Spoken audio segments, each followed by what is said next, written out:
A sign for them is the dead earth.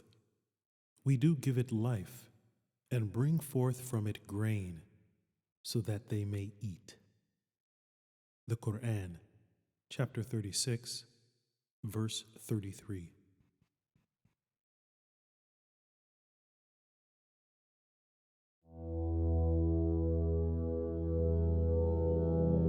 The taxi stopped. Prone on the back seat, I was still too tired to fully open my eyes. During the whole dizzying ride, I toggled between sleeping and waking, but I could tell we had been driving for several hours. It was now nighttime. The whole trip, I was exposed to the car's Flintstonian air conditioning, gaping holes on both sides of the vehicle. The noise and the air told me we had traversed a mix of wide highways and narrower, bumpier, poorly paved roads. Abdullah must have been avoiding main highways with the taxi's half-destroyed state. Whatever consciousness I had was consumed with too much pain for my bloodied arm to ask where he was taking me. But I thought about George, pushed from the car at top speed. I couldn't believe it. In the blink of an eye, this had gone from a nice Nigerian consulting gig to something deadly and perplexing. I was just about to fall back asleep when Abdullah tapped my shoulder. "Time to get up, my friend," he said. "We shall be safe here." It was pre-dawn. Where is here?" I asked, grimacing in pain. My arm stung.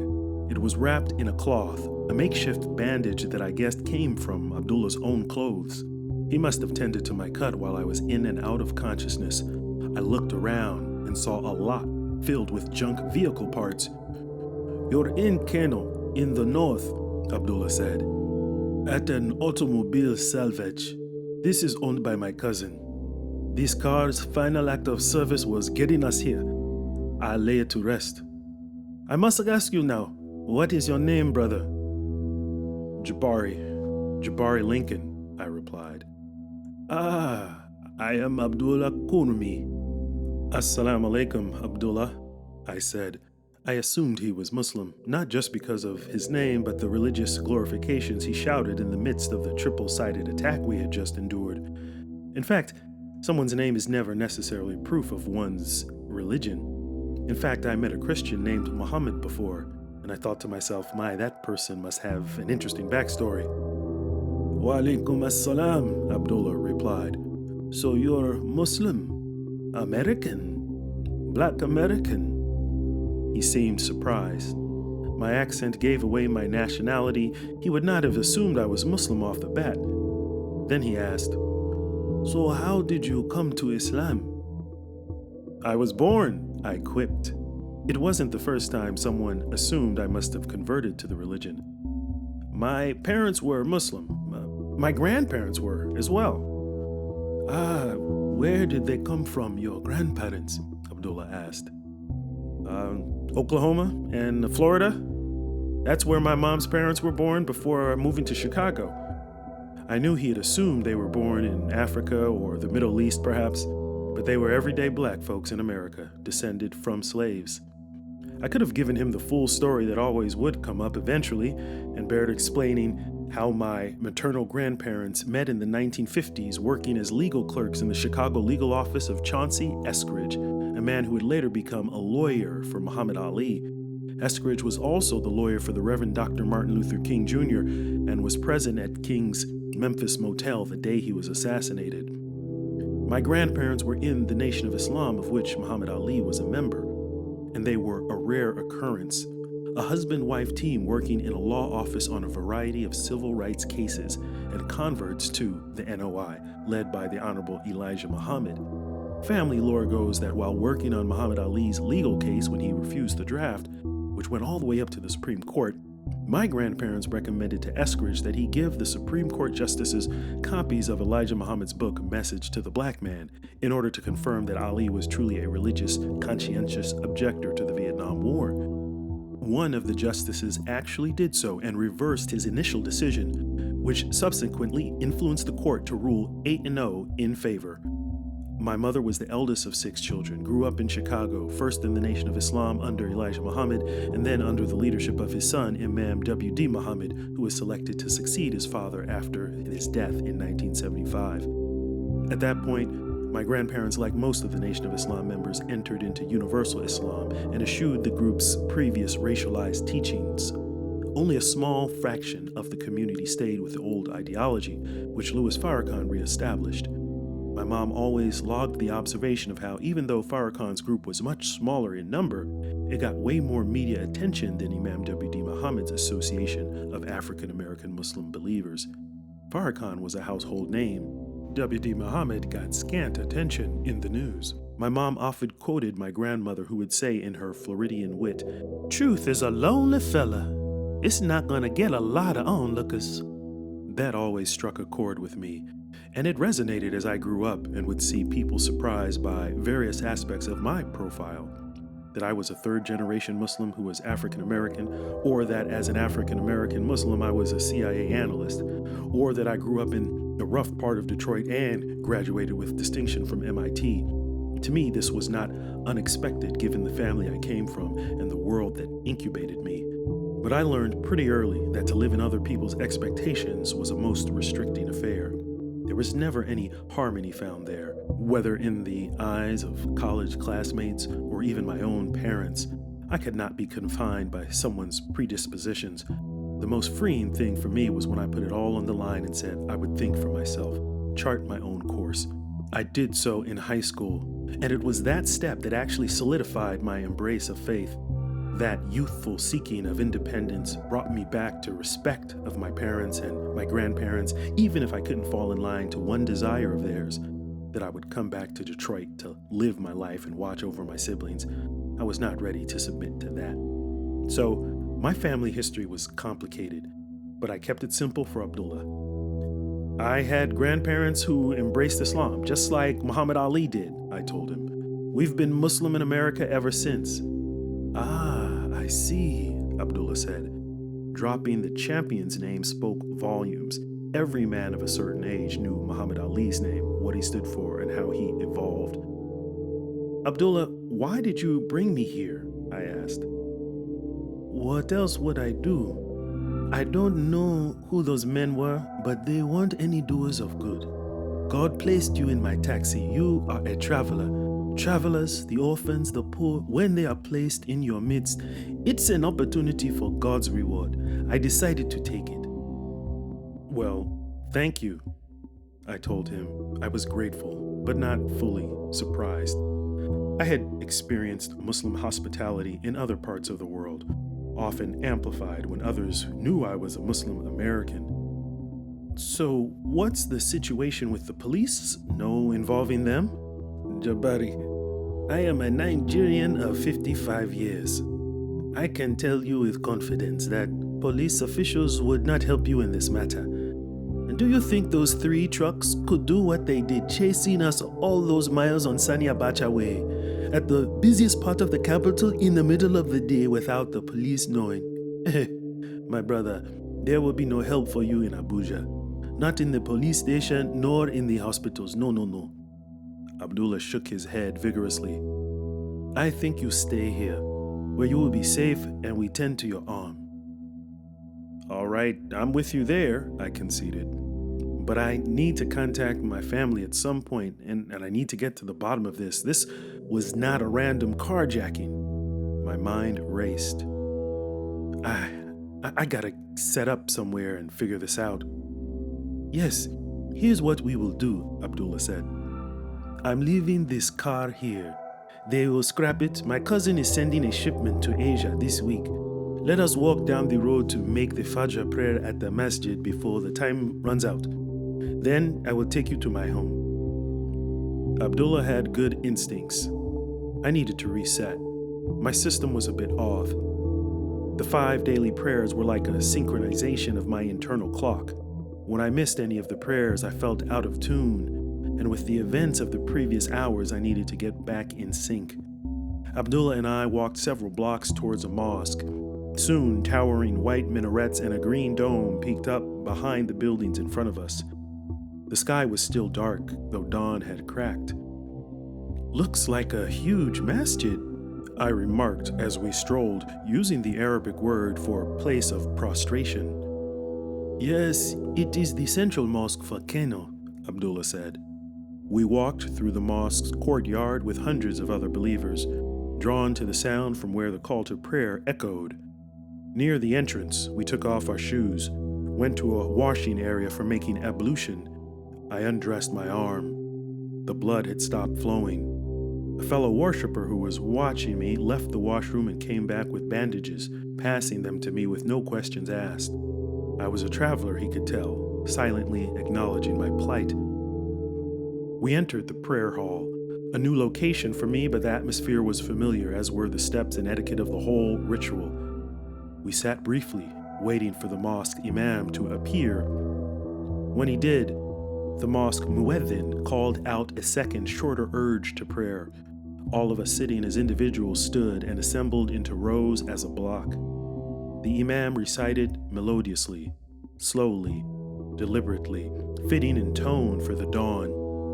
I reflected on the words, although my mind drifted to my current circumstances and concerns. We followed the imam's motions, each movement punctuated by him saying the words, Allahu Akbar, which reeled my strayed thoughts back to the prayer itself. Within the prayer, there was this remembrance within the remembrance, epitomizing the constant tug of war between egoistic and godly thoughts, constantly at play outside the prayer life.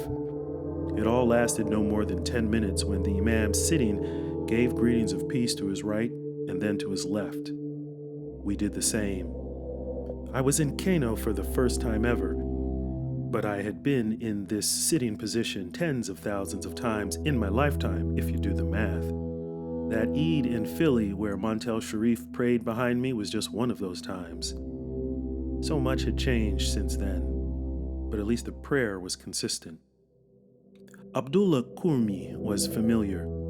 Although I didn't know anything about him really, his earnestness reminded me of my father, a man tuned into some deeper wisdom, but relatedly so. Dutiful, he seemed, observant in more ways than one, dressed simply in a light blue button-down shirt and gray slacks, clothing indistinct except for his kufi, as if he only cared about the basics. His lean build indicated a man not one for glutton or waste. As a cab driver, I imagined he had little in terms of material wealth, but he was already very giving of himself. My instinct was to hang with him for the time being. I would need to reorient myself and gather a bit of intelligence on what was going on in Nigeria, who those goons in the SUV were, and why they wanted me, seemingly dead or alive. After the prayer, Abdullah found another taxi driver to take us to his home. We drove through Kano. At sunrise, the bustle emerged, people moving about, delivering goods, arriving at offices, unlocking gates, and opening shops. Some called Kano the New York City of the North. Its grand reputation in commerce earned mostly in the centuries past, when African trade flows were the opposite of today's. They ran to the north, to the Sahara, not to the coast. It reminded me of the economic lessons that my father, with his PhD in economic history, schooled me about when I started to ask questions about the state of the world in my tween-age years. Like him telling me of Mansa Musa, the 14th century king of the Mali Empire, seen as perhaps as the wealthiest person in history. Mali was one of the world's largest producers of gold at the time. And during his pilgrimage to Mecca, Emperor Musa stopped along the way in Cairo and gave away so much gold that the price of the commodity dropped in the city for years afterwards. My dad stressed the economic lesson. Too much of a supply of a good drops the price low. And the moral lesson? When you have wealth, give freely of what you have. I understood the logic behind the first lesson, but always struggled with the second one, especially when our family in Detroit had so little in the first place. But I saw that history's lessons were complex. My dad, Professor Lincoln, also explained once to me how, before the age of exploration, before the Portuguese in particular advanced in ocean travel and navigation, coastal areas were not the happening places in West Africa. It was the north that was the center of trade. because it was the hub connecting trade routes from sub-Saharan Africa to North Africa, Arabia, and the rest of Asia. The succession of West African kingdoms in the 8th through 14th centuries were inland, not coastal. And in a page of the ironic book of history, in the 15th century, this began to invert, when the Iberian Peninsula in Europe began to make strides in marine technology. The irony was that this advancement was enabled by the marine and celestial navigation science promulgated by the Muslim navigators and men of science in the centuries before. The Spanish and Portuguese lengthy engagement with the Moors and Arabs spurred the Europeans living on this European peninsula, which was a gateway to both the Mediterranean and the Atlantic, to go beyond the camels and astrolabes that the Muslims had relied on. The Portuguese were driven both by inspiration as well as a desire to overcome what they saw as the obstacles in their way, the dominating Muslim powers in Africa during those Middle Ages. My dad explained how Portuguese Prince Henry the Navigator had fought in the Crusades, spent time in Morocco, and had learned about Muslim territorial expansion in Africa. He was fascinated by the continent. He pushed for exploration to find out exactly how far Africa expanded, to find gold, and to learn if there was a way around the Muslim-dominated territory to get to the Orient where spice and other goods were valued. To do so, to achieve this economic goal, he assembled astronomers, mathematicians, and other scientific thinkers to solve the nautical challenges of the age. The Indians, the Chinese, and the Arabs had technologies that they had used for centuries to guide their marine voyages.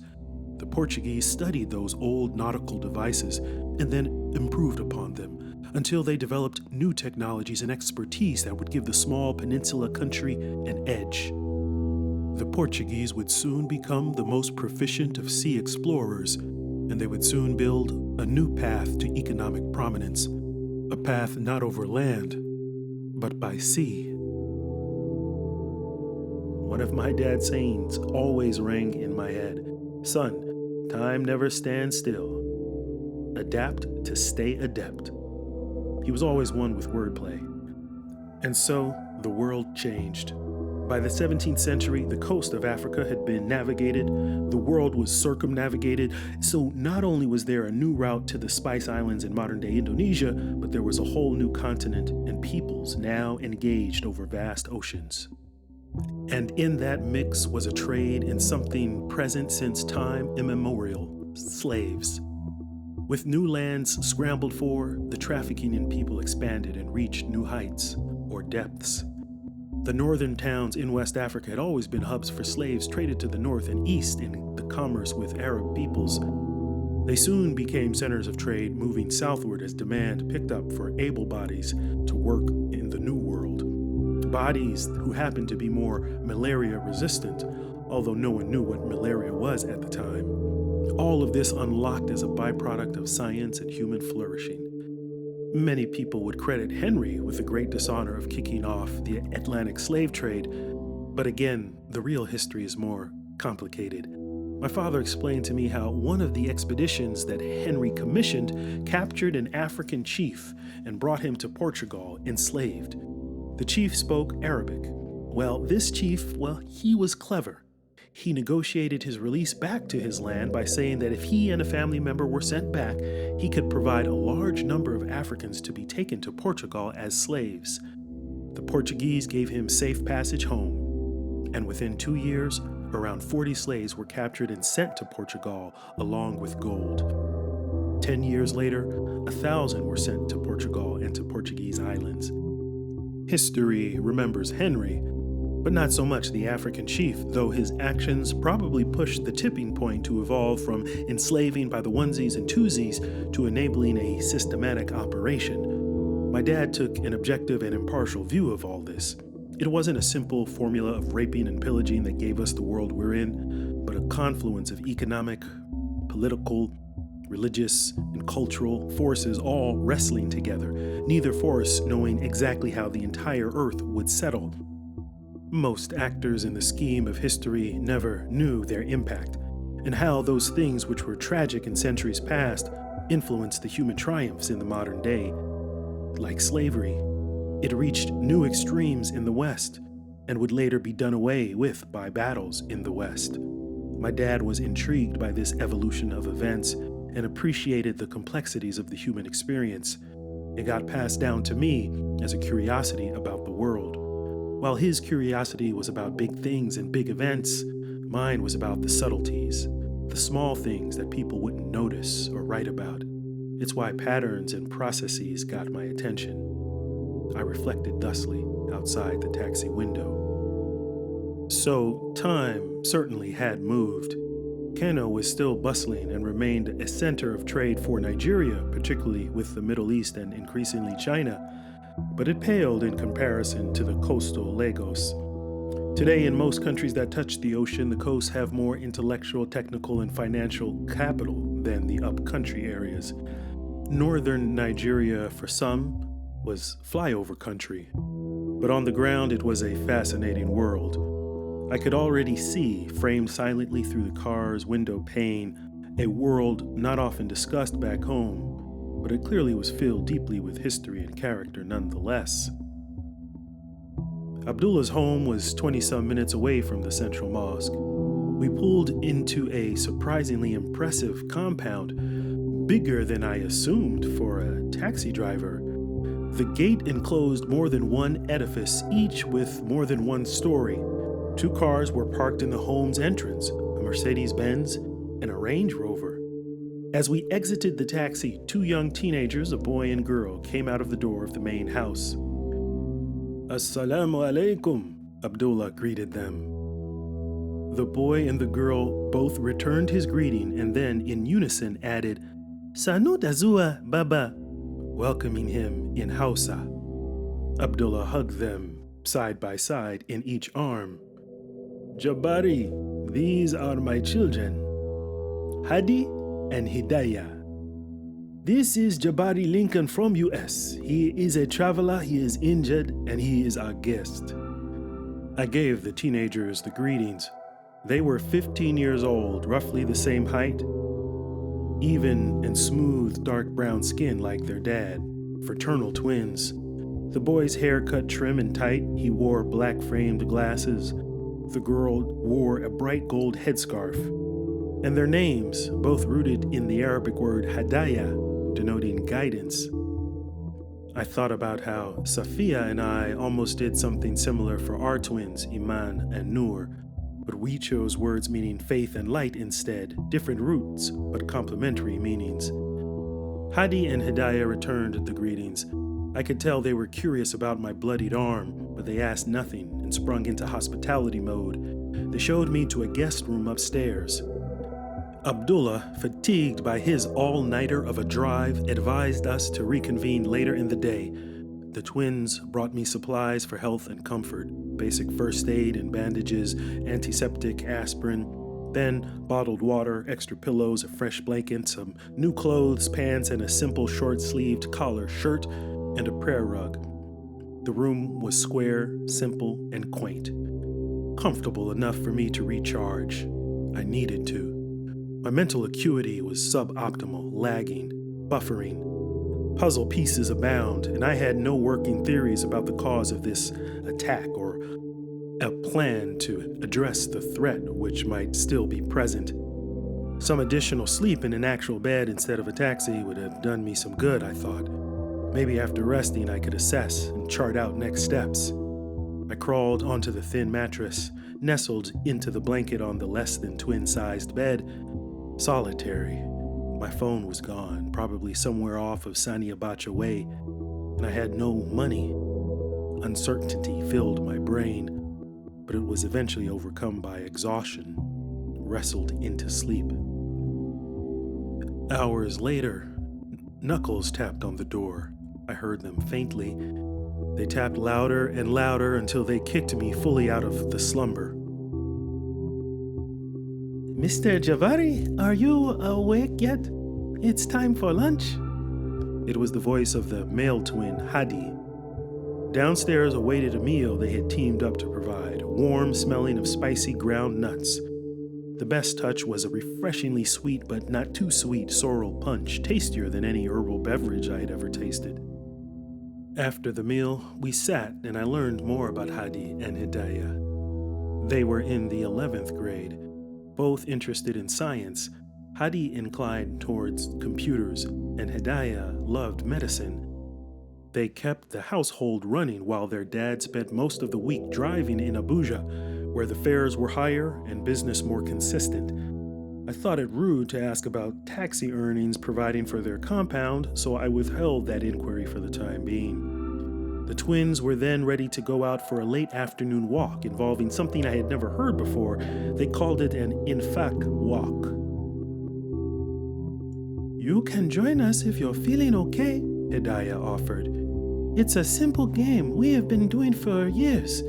We take whatever money we have earned in the month from selling our sorrel punch after school and compete to see who can spend it in the most righteous way on the streets of Kano." If their tasty sorrel made from the hibiscus plant always tasted as good as it was over lunch, I imagined they made a killing in Naira after school. It was too risky at the time to contact my family.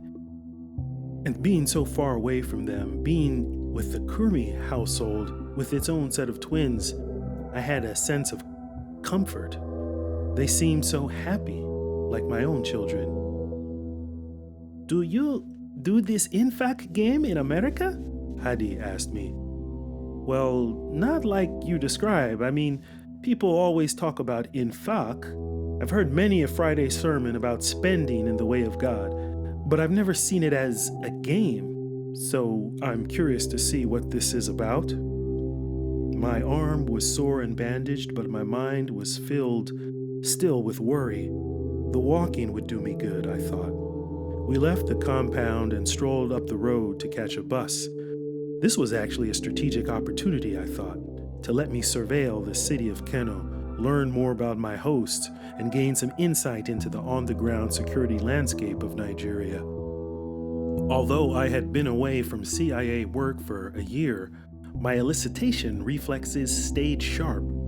The art of human intelligence collection lies in having someone tell you what you needed to know without them knowing you were asking it. While I learned that in the CIA, I perfected it by learning from what Safiya shared about how she listened to her patients.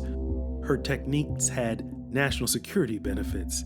Like once when I accompanied a case officer in Guantanamo Bay, we interviewed a Uyghur prisoner. Honestly, it was that assignment where I first learned what a Uyghur was. We were ascertaining whether or not the prisoner was truly an enemy combatant. A bunch of Uyghurs were captured soon after the war in Afghanistan started. Some had Taliban connections, but generally the ties were loose.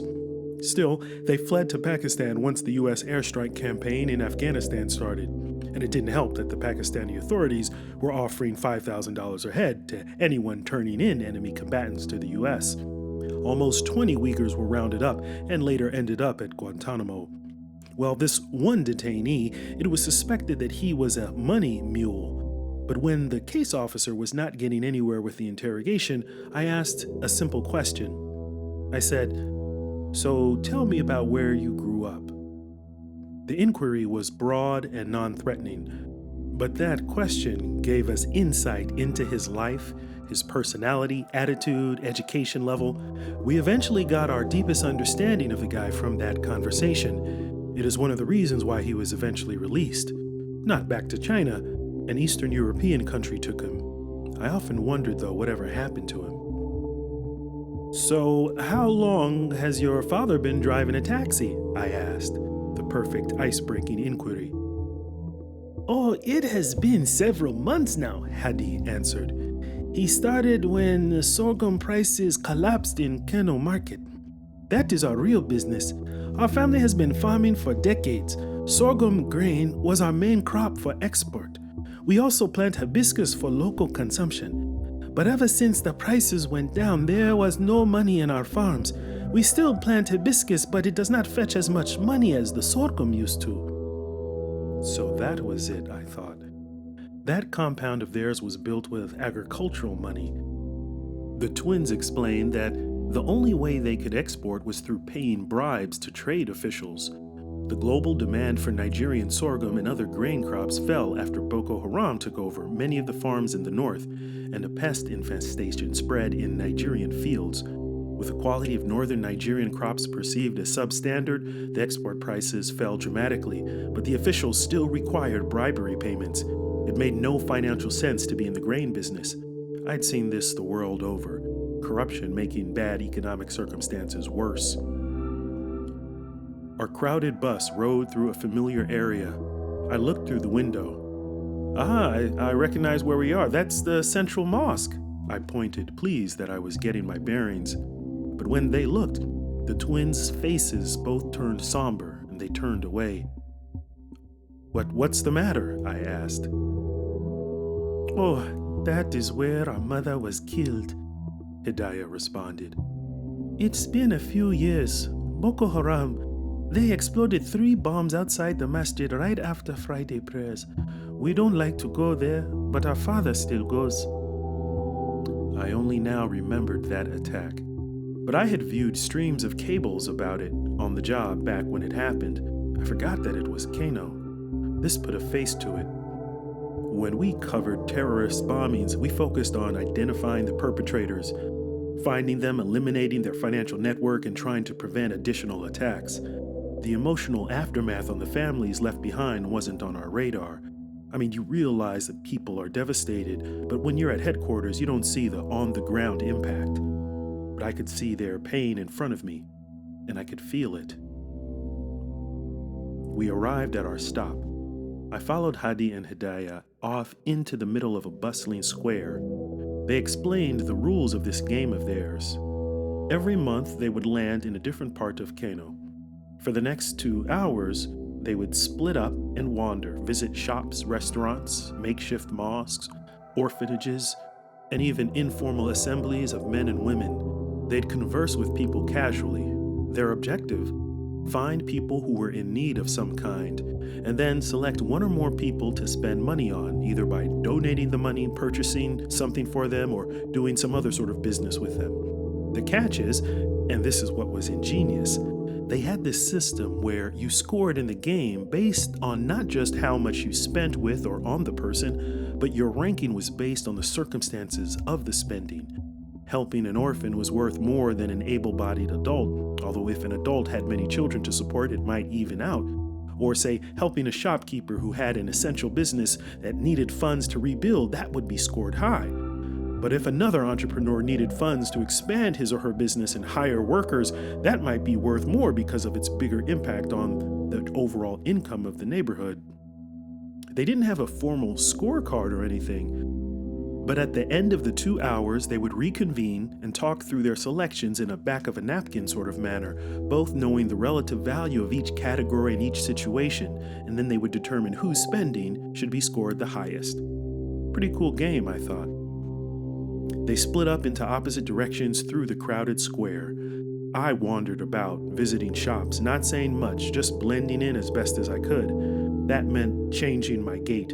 Americans have a certain walk, long strides, heads usually higher than most folks, as if scanning the horizon. I forced myself to look down. I kept my mouth shut. I moved, observing, but not staring. Old men carried passengers on the back seat of their motorcycles. Women vended behind carts of fruits and vegetables. Children walked the street selling tight bubbles of plastic babs filled with clear water. Bottles were a luxury, no Avion here. Cash flowed, connecting people like a river with many tributaries. The public knew nothing about the long-term vulnerabilities of the Nigerian banking system that I had discovered at this point. So the naira still had value. I noticed a few policemen in some corners of the market but made no eye contact. I was wary of anyone official. The 2 hours ticked by, and I assessed. Kano was still a lively commercial center, even if farming revenue had taken a hit. When the twins returned, they reported on their spending ops. I don't think they really cared who won. The thrill was in the search. Hadi had picked a woman who had just started an ice water business, selling the necessity filled in little transparent plastic bags in front of a construction site. Water fountains weren't plentiful in Kano. In their canvassing of this part of the town, they'd crossed paths. Hidayah went to the construction site itself and discovered that it was a charity building on the property. It was a school for the deaf. So they agreed that Hidayah won this time. Her spending had a greater chance of influencing more generations, but they wouldn't give the money just then. They'd send it with a typed letter a few days later, signed anonymously. It was a secret operation. And the trick was to go to a new part of Kano every month and interact naturally in the marketplace, in a way so that no one would link the money to them. It was clever, like a well-run intel op, without the asinine, bureaucratic red tape of CIA headquarters. They had started this infaq walk game when the sorghum trade went to shot. Abdullah urged them to do two things as they were worried about money: start selling the sorrel drinks after school and spend part of their earnings to help other people who were also struggling. He said it was a formula for ultimate success. The intel analyst in me had to give them credit. Infaq walk was a creative game of altruistic espionage. "Now let's get some food," Hadi said after they compared notes at the bus stop. They took me to a Lebanese restaurant. My arm was stinging. More than food, I wanted to sit and rest. The scent of freshly cooked shawarma tickled my nose. We conversed as the cook prepared our food. But in the back of the restaurant, a sound emanated from behind a curtain. I walked towards it and discerned a sporadic series of pings and rings, like an old arcade game. I asked the twins what the noise was, and instead of answering, they immediately looked at each other for a few seconds and then laughed. "Ah, those are the lucky times," Hidayah replied. "Here, let me show you." She took me to the curtain, and as we got close, the proprietor came from behind the counter to wave us off. But Hidayah countered him, saying, "Don't worry, he's American." With those words, the owner stood down. Hidayah lifted the curtain, revealing a step down into a lower back room. It was filled with a mix of colorful slot machines. Cheesy slot machines, nothing you'd probably see in Vegas. These were little plastic mini terminals on makeshift tables and stands. I counted 8 machines, each flashing battery-powered digital lights and orange, thick, wide buttons. And in front of each device was a young man, neither of whom noticed our entrance. Their faces transfixed on the machines, pressing the buttons. They were mesmerized. The machines didn't accept coins. Nigeria coinage had been worthless and out of circulation for years. But the boys inserted Naira bills, tapped a bright go button, and then would wait for the flashing of lights to signal their winnings, although most often it seemed to be their losses. But if they did win, a little slip of paper would print out showing the amount won. They would have to take the slip to the restaurant cashier to cash out. These boys were entranced by their slim chance of winnings. Zombie youth. Hadi came up behind us. "The lucky time machines," he said. "They are all the craze now. Half the boys in my class do these every day after school." "Yes, they know gambling is haram in Islam, but they find a way to do it," Hidayah added. The twins explained the setup. Northern Nigerian youth had a not-so-secret growing slot machine addiction. Ironic. This problem was in the Muslim-dominated North, but the slot machines were big business. The decline in the agricultural trade took a toll on the economy. Local establishments that might have been struggling as their farming patrons had less money still found a way to cash in on the local recession. The rise in poverty coincided with an increase in gambling. In the afternoon and evening hours, boys, often as young as 12 or 13, would rush to these spots, pay whatever money they had for the machines. Increasingly, beggar children were becoming the biggest customers. The local officials knew all about it, but didn't do a thing to stop it. In fact, they got a cut of the proceeds. Nigeria was a place of perplexing contradictions. The KURMIs seemed to be one of the kindest, most honorable families I had ever met. Abdullah saved my life. So much promise from people like these, but still so much corruption pervading every aspect of their economic life. I felt so much peace when I prayed at the central mosque, but it was the same place where other northerners had bombed the congregants. And the threat remained. Things were upside down in the north, but everyone walked on as though everything fit naturally in its place. Our food arrived. "So where do these slot machines come from?" I asked as we dived into our plates. "They are made in China," Hidayah said in between bites, "like most of our retail goods." My smartphone here is from China. She pointed her device at me. That was no surprise, really. Half the electronics I own were probably built in China's Pearl River Delta region, a hub for high-tech research and design. Chinese penetration into Nigeria's economy was parallel to China's coupling with the U.S. economy, varying only in degrees higher or lower depending on the industry. Some team members in the illicit finance group had been analyzing the national security implications of this trend.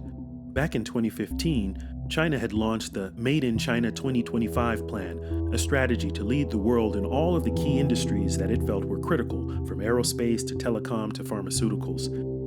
Our analysis always led to disagreements within the vault about whether the U.S. could decouple from China without inflicting great damage on the American economy, the American consumer. Those same dynamics were in Kano. As we ate, Hadi looked at his phone and started pressing and swiping like any typical teenager at the dinner table. What's that you got going on there? I asked. Oh, my apologies, he said. It is animal farming.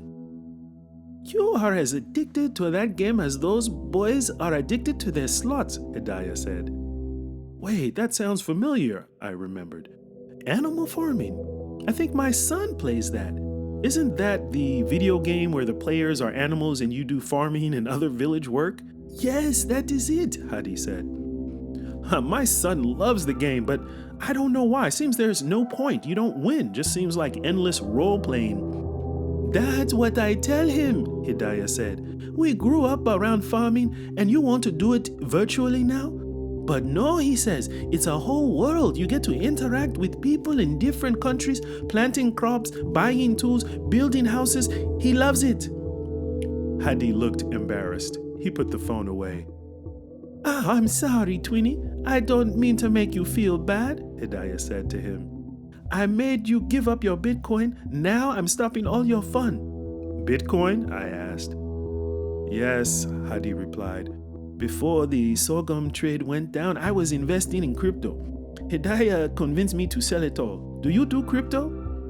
Well, not so much, I answered.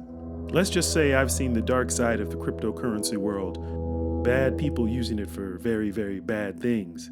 I paused. My own sister got caught in a huge Bitcoin scam once.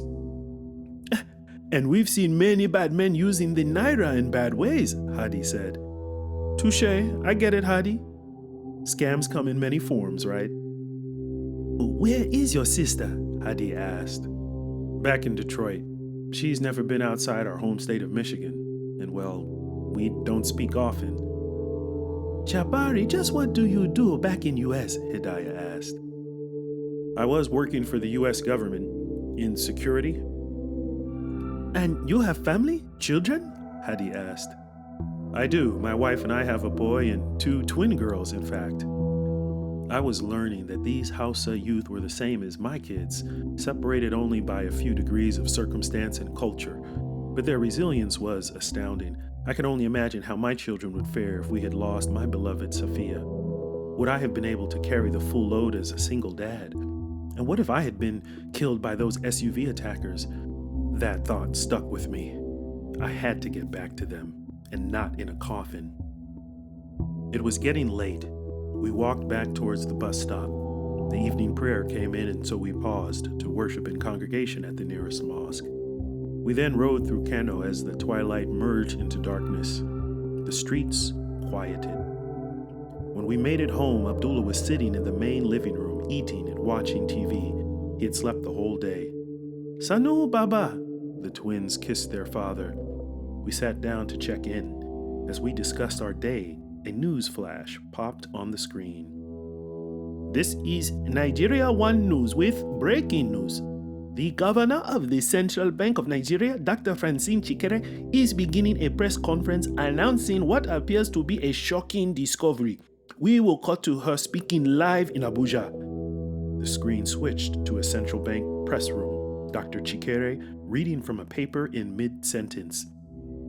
And so, as governor, with the president's guidance, we are announcing that Nigeria will be stopping all payments on all foreign debts. We are seeing the beginning of a potential monetary crisis never before witnessed in our national history. In order to protect our economy, we must take action to repair damage which we believe was inflicted by a foreign actor. The integrity of the naira is at stake.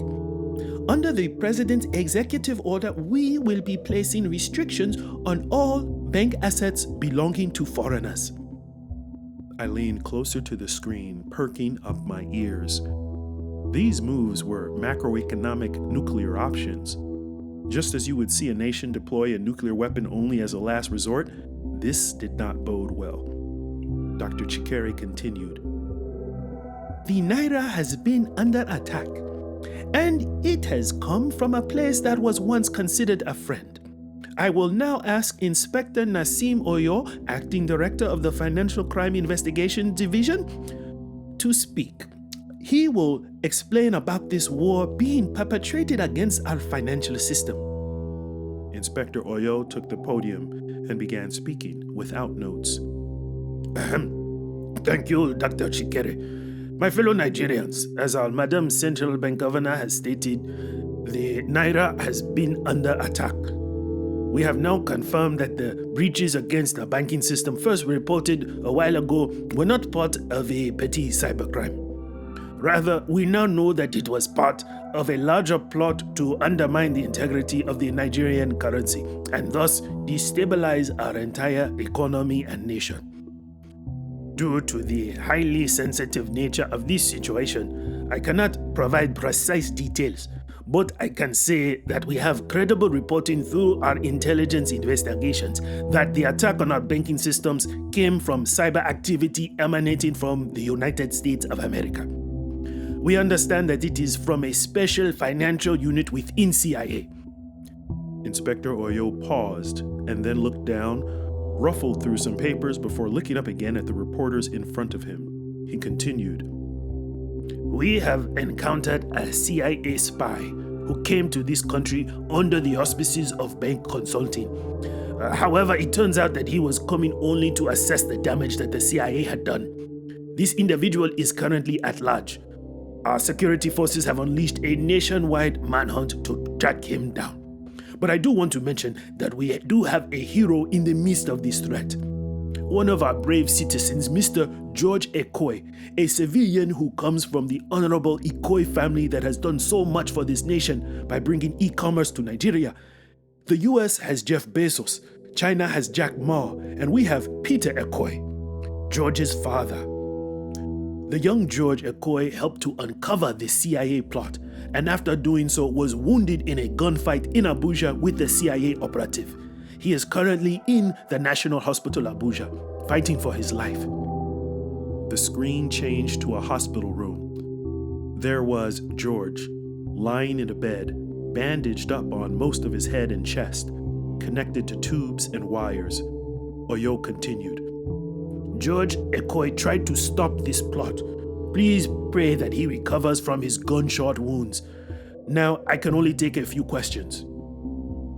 Inspector Oyo, shouted one reporter, what does this mean for the Nigerian relationship with the United States in the oil sector and also the fight against Boko Haram in the north? Well, that is more a question for the foreign ministry and our military leaders, Oyo replied.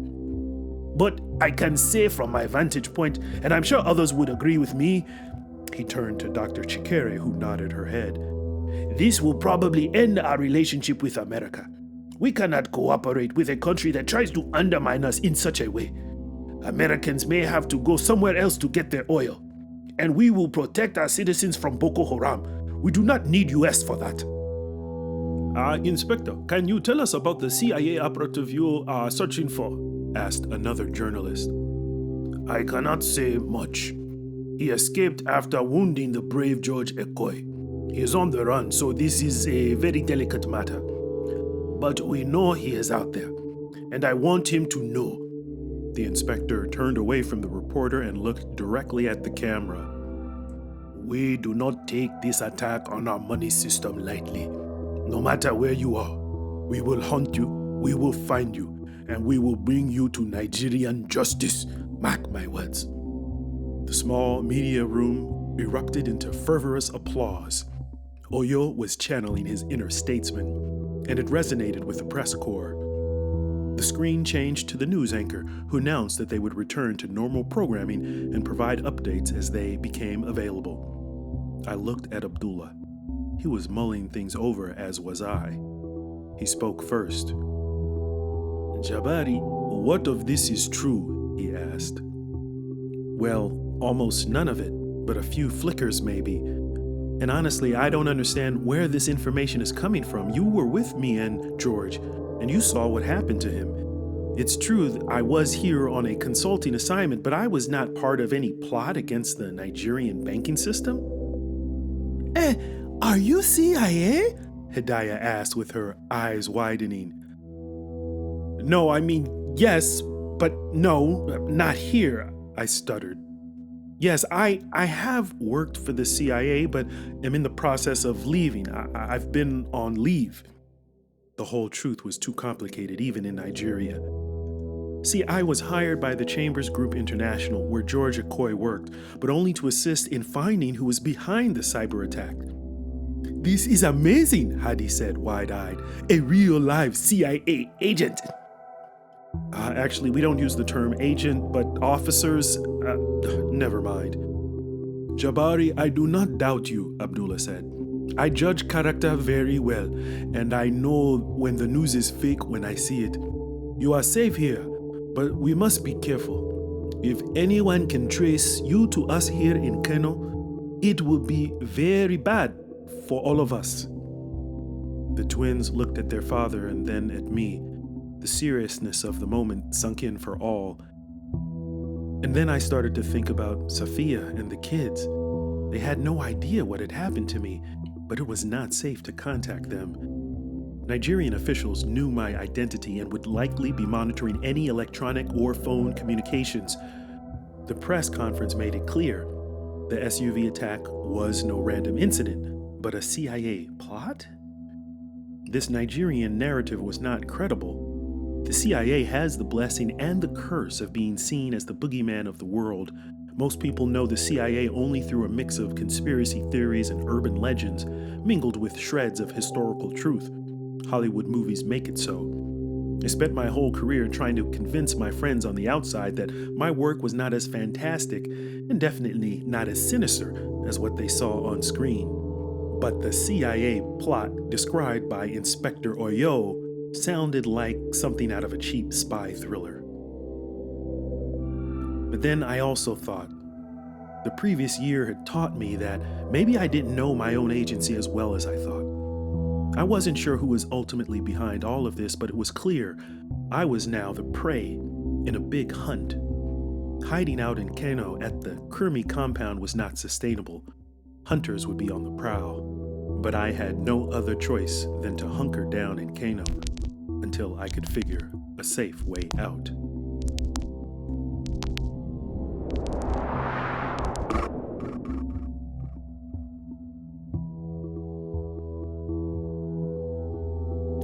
It was cloudy. The temperature required a jacket. Safiya, clad in a long coat, sat at the park bench with her face in a book.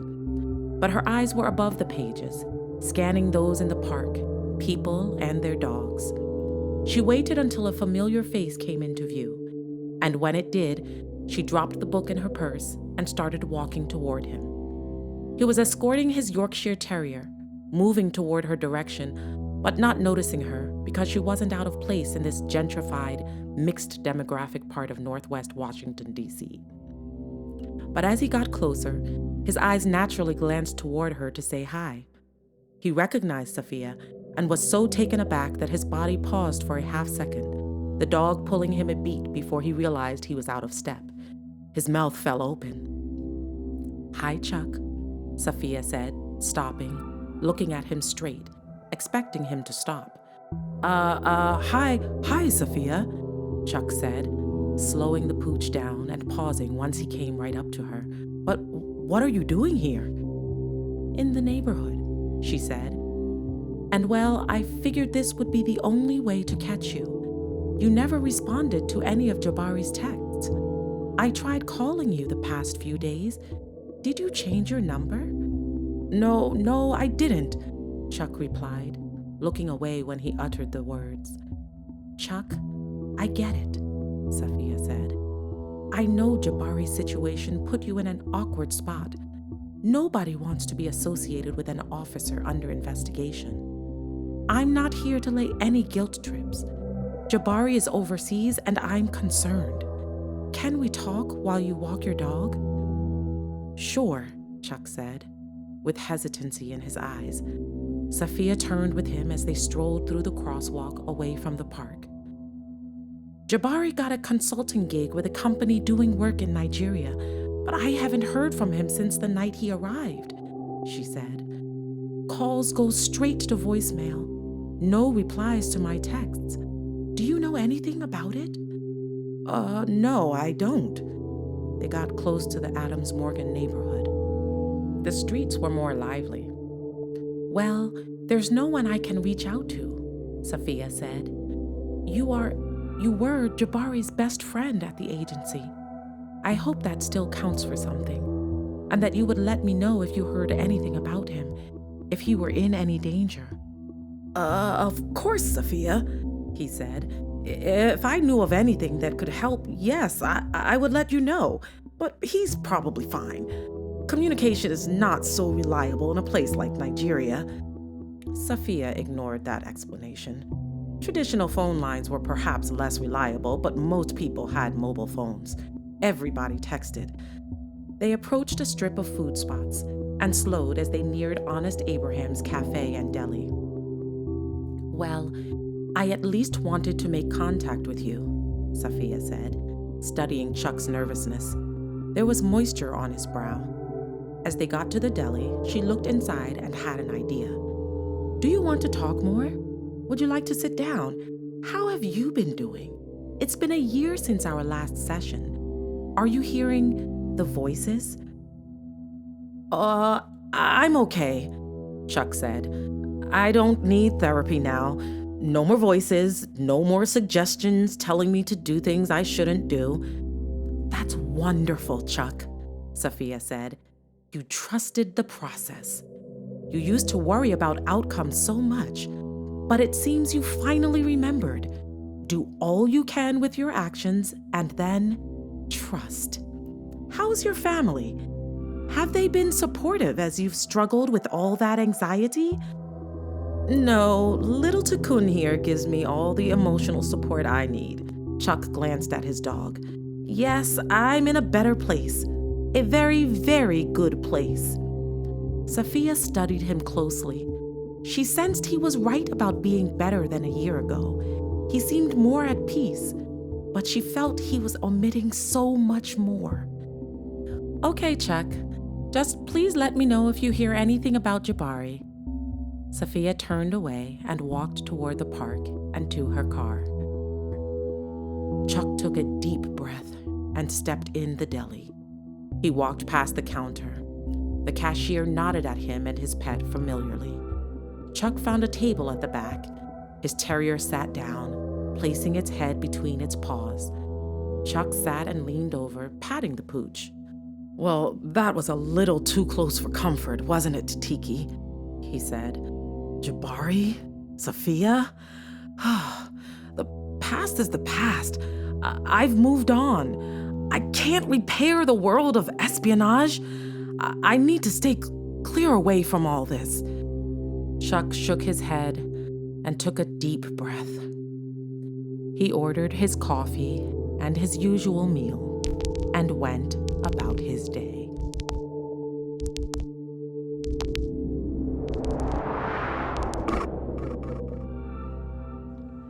Meanwhile, that same week at the National Hospital, Abuja. Inside the hospital's most secure wing, Inspector Oyo, supported by his brown cane, walked down a hallway and past the nurse's station. The nursing staff looked up at him at first and then looked down, acknowledging his authority. The inspector walked along the side corridor and came to a room at the end of the wing. 2 police guards flanked the door.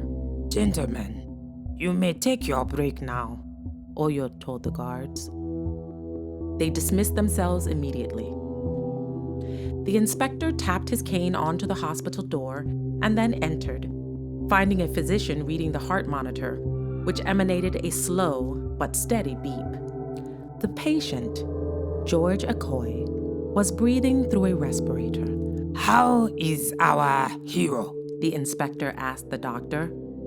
He is awake, but weak, the doctor replied without looking up, jotting notes onto a clipboard while scanning the monitor. He should get his voice back in a few days.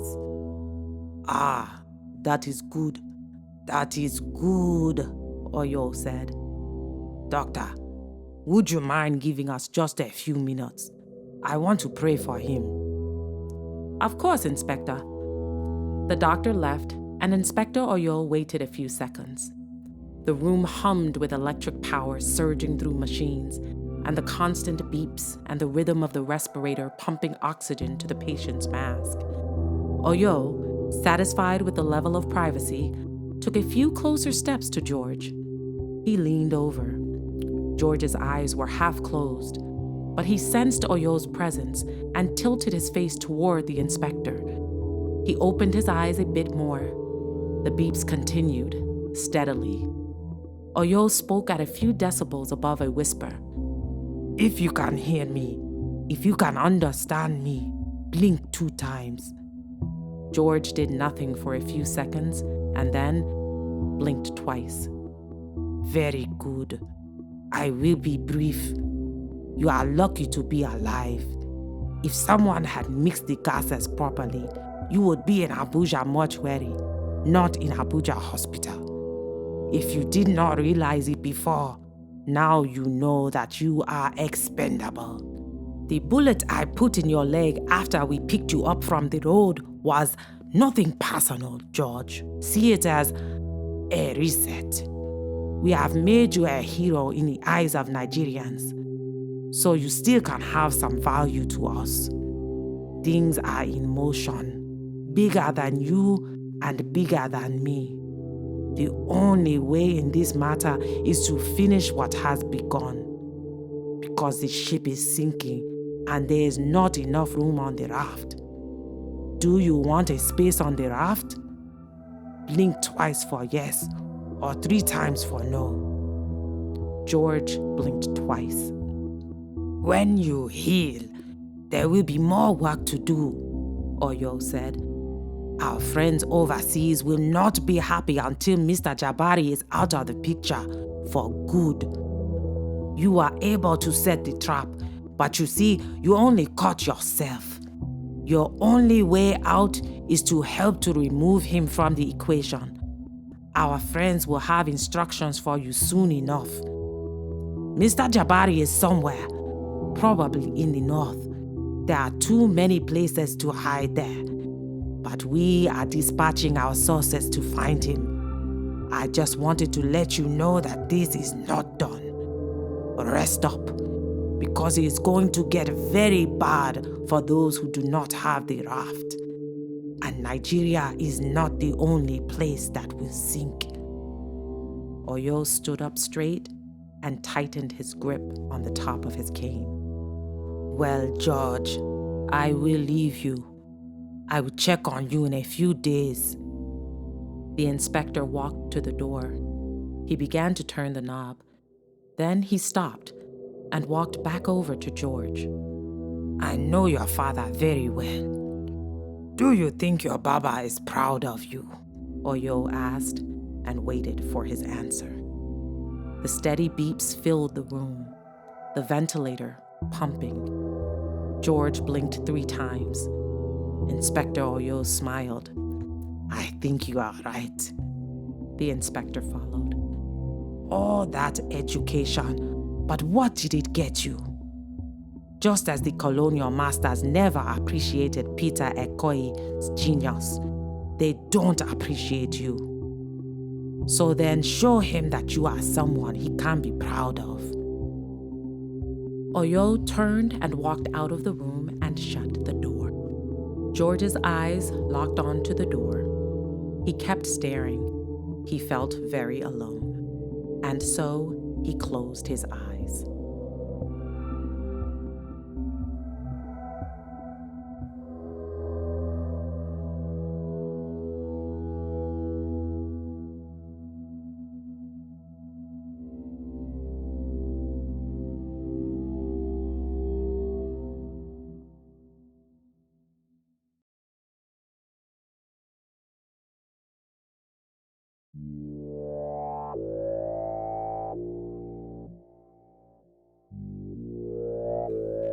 They said he was done for. They said he was on the run for some crime. They said he committed. They said he did it. They said he was persona non grata. They said he was out yonder, beyond the call of duty. They said it was dishonor. They said it was to avoid the trauma. They said that the best in their midst was a glitch, gorilla unglued. They said a switch fell through the cracks, so they pulled it. They said it was the facts. They said it was the check that bounced back. They said it was time. He said it was a line. They said it was crosswords. They said the crossroads were fine. He said the railroads make tracks on his back. He raised up out of dodge his spine. They said he was in the wind. They said it was a cloud. They said the alibi was thin. They said pay him no mind. They said it's a chess game, and the one with the most pawns wins. They said it was checkmate. They said it was ixnay. They said it was clean. He said it was a scheme. He said it was murder. They said it was suicide, open shut case. He saw 187007 because he knew how numbers moved from 313 to MIT. They said it was like P-Rock.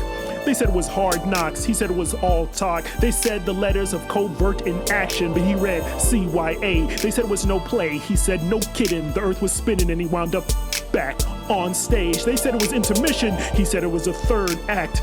He said it's a new mission. He said the play writes itself in intelligence. The spy game is aimed on attrition. Tunnel vision, he said he was thinking the locomotive light was blinking. He'll either get run over, forgotten, or they'll remember the name, Jabbari Lincoln.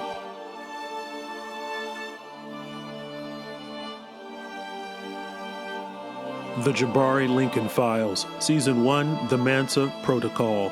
The Jabbari Lincoln Files is a Sine Curve Studios production. Story written and narrated by Yahya Jatta Fanusi, who also produced the sound design. The Deputy Chief of Ops is narrated by Farida Abdul Tawab Brown. The Jabbari Lincoln cover art designed by Marilyn Wu and Jasmine Manning. Sine Curve Studios would like to thank the following for constructive story feedback: Chandra Caldwell, Ross Tierney, James Brown, Farida Abdul Tawab Brown, Justin Vitfelt Matthews, Andrea Usain, Jamila Kaleri, Tam Hussein, Faisal Abdur Rahman, Imam Salim Mutman, the Babatunde Bays. For story writing consultation, Cameron Pasha, Sahir Vora.